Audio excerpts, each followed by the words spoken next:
लोणा कहता है कि बिनजारा जब संसार में आता है तो हीरे मोतियां की कोई भी बाड़द भरकर नहीं लाता है।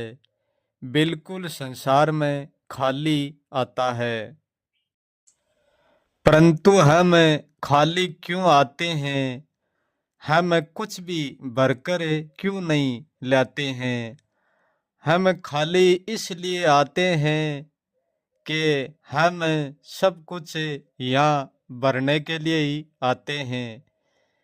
हम यहाँ ही सब कुछ भरते हैं। हमारे साथ भरकर हम कुछ भी नहीं ला सकते हैं। इसलिए हम यहाँ खाली आते हैं। यहाँ का सब कुछ खालीपन के कारण ही हम सब कुछ भर लेते हैं हमारे भीतर। जो भी हम हमारे खालीपन में हमारे भीतर भरते हैं वो हमारा नहीं होता है। क्योंकि हमको शरीर भी दूसरे घर का मिलता है, वो शरीर भी दूसरे घर का होता है। और हमारे भीतर जितना भी ज्ञान है और जितना भी अज्ञान है वो भी दूसरे का होता है। क्योंकि ज्ञान की और अज्ञान की सीख हम दूसरे से ही लेते हैं और शरीर भी हम दूसरे से ही लेते हैं। हमारे भीतर जो भी होता है वो सारा दूसरे का होता है और बाहर का ही होता है। यदि हम साथ सब कुछ भरकर लाते तो यहाँ हमको भरने के लिए कुछ भी नहीं मिलता। क्योंकि खाली के बिना हम कुछ भी नहीं भर सकते हैं। यदि हम सब कुछ भरकर लाते तो ना तो यहाँ से हमको ज्ञान भरना पड़ता, हमारे भीतर ना अज्ञान भरना पड़ता और ना हमको शरीर ओढ़ना पड़ता। क्योंकि सच तो ये है भरे हुए में कुछ भी भरा नहीं जाता।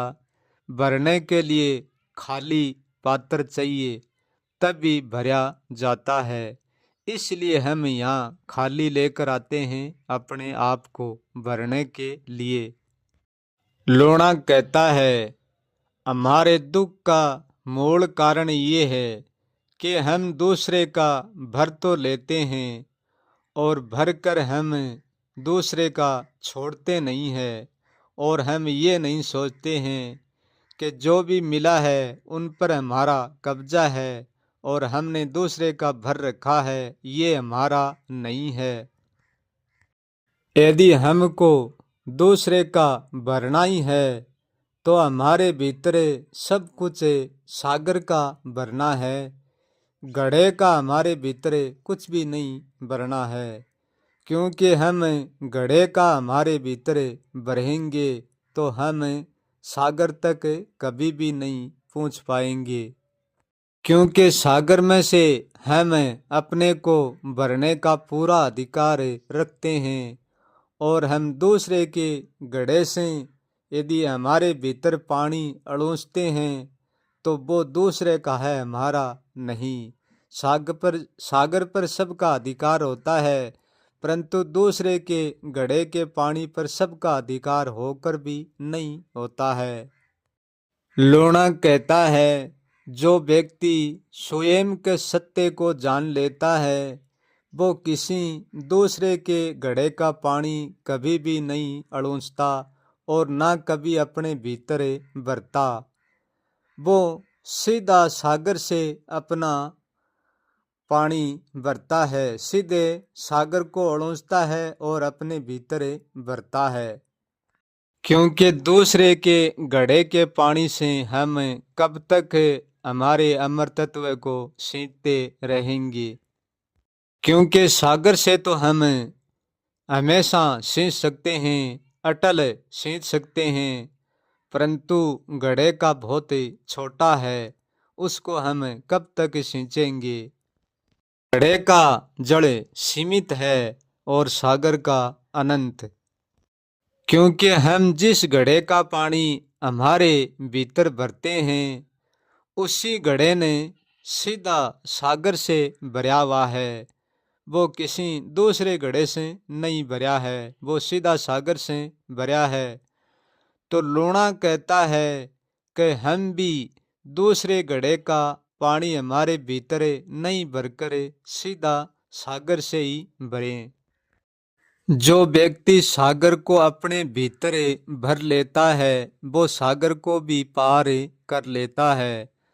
और जो व्यक्ति घड़े का पानी अपने भीतर भरता है वो सागर तक ही सीमित होता है, क्योंकि वो घड़े को पानी लेकर सागर तो पहुंच जाता है परंतु सागर से पार नहीं हो सकता। परंतु सीधा सागर को भरना अपने भीतर सबके बस की बात भी नहीं है, क्योंकि जो व्यक्ति घड़े का पानी पीकर प्यास बुझा लेता है वो कभी सागर की ओर मुंह भी नहीं रखता, कभी भी कदम नहीं उठाता। लोणा कहता है यदि मैं किसी को सागर पीने का संदेश भी दूं तो लोग मानने को राजी नहीं होते हैं, क्योंकि मैं सागर की बात करता हूँ तो लोग घड़े के पानी की बात करते हैं, वो घड़े को पीकर भी राजी रहते हैं। और वो घड़े का पानी पीकर इसलिए राजी रहते हैं क्योंकि वो सागर को जानते नहीं है, इसलिए उनके लिए वो घड़ा ही सागर हो जाता है। कि वे लोग घड़े में ही गुजारा करके और यहाँ ही मर मिट जाते हैं और जड़ बुझ जाते हैं, वे कभी सागर को पार नहीं कर सकते हैं।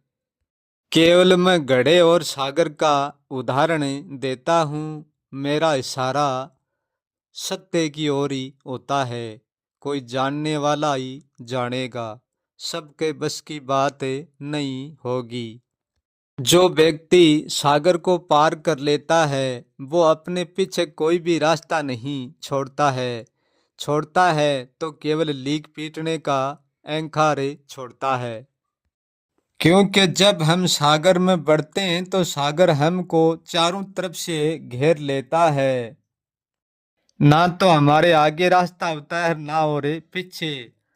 हम जब आगे रास्ता बनाकर चलते हैं तो पीछे हमारा रास्ता अपने आप ही मिल जाता है, सिमट जाता है, रास्ता बचता नहीं है। यदि कोई हमारे पीछे आना चाहता है तो भी वो हमारे रास्ते होकर नहीं आ सकता, क्योंकि हमारा रास्ता तो हम जब निकले उसी समय ही सिमट गया, कोई रास्ता नहीं बचा। यदि जो भी हमारे पीछे आता है तो वो सागर में अपना रास्ता बनाकर ही आएगा, क्योंकि व्यक्ति सागर को पार कर लेता है तो फिर उनका सागर में कोई रास्ता नहीं रहता, क्योंकि वो अपना मार्ग सागे ही समेट ले जाता है, पीछे नहीं छोड़ता है। और जो पीछे छोड़ता है वह केवल लोग वाणी की लीक पीटते हैं। लोणा कहता है कि इस सूत्र को मैं दूसरे तरीके से और समझाता हूँ। लोणा कहता है कि संसार क्या करता है, संसार गाड़ी की लाइन पकड़ कर बैठ जाता है, गाड़ी की लीक पकड़ कर बैठ जाता है और वो ये सोचता है कि हम तो लाइन पकड़ कर पार हो जाएंगे और सतगुरु की गाड़ी आएगी उसमें बैठ कर चले जाएंगे।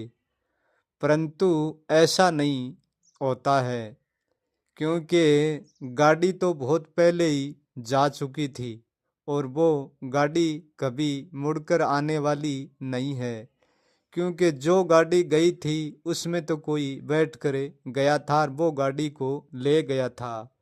अब हमारे लिए तो केवल यहाँ गाड़ी की लाइन है और हम इस लीक को पकड़ कर बैठ जाते हैं कि ये लीक हमको पहुँचा देंगे, मंजिल पर पहुँचा देंगे।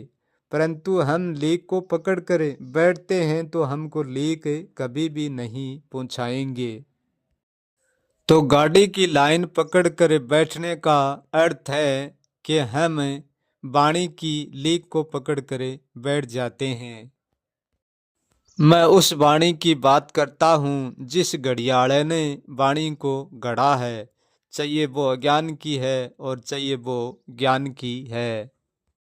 जिस घड़ियाले ने संसार में जो भी वाणी गढ़ी है, जो भी बातें गढ़ी हैं, वो घड़ करे यहीं फेंक गया। वो एक भी बात को, एक भी वाणी को अपने साथ नहीं ले गया। और वो वाणी हमारी गाड़ी की लीक है।